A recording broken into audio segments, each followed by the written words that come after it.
Շնորհակալություն, պարոն Հարությունյան, իմ հարցը շատ կարճ է,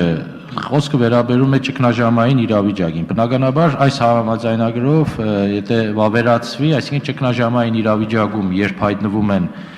ԱՊՀ երկրներից որևէ մեկը, անպայման մյուսները պետք է փոխօգնություն, փոխգործակցություն իրականացվի, ցուցաբերեն օգնություն։ Հիմա իմ հարցս հետևյալն է, կա արդյոք սահմանում, թե որն է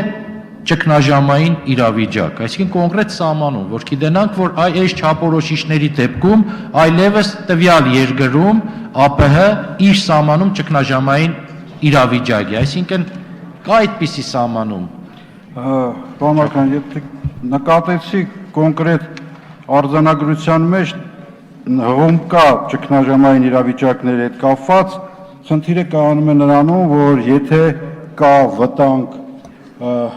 մարդկանց չկազմակերպված ներոսքի դեպքում, այսինքն եթե հարակից պետությունում ահաբեկչական կամ պատերազմական իրավիճակի արդյունքում մարդկանց մեծ կուտակումներ են առաջանում սահմանի առանցին կետերում, դա հիմնական բնորոշիչներից մեկն է, որ կոնկրետ ճգնաժամային իրավիճակ է եւ տվյալ դեպքում, ինչպես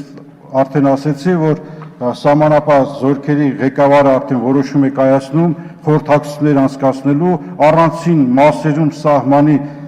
անցակետերի նոր բացման, միջոցառումներ իրականացման, ամրացման համար, նաեւ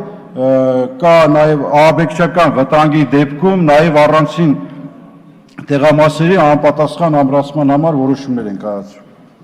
Շնորհակալություն, պարոն Հարությունյան, ըստ էության սա ենթադրում է, որ այսօրվա իրավիճակում, եթե այս փաստաթուղթը վավերացվում է, մենք մեր սահմանին ունենք ահաբեկիչներ, ահաբեկիչների խմբի կուտակումներ,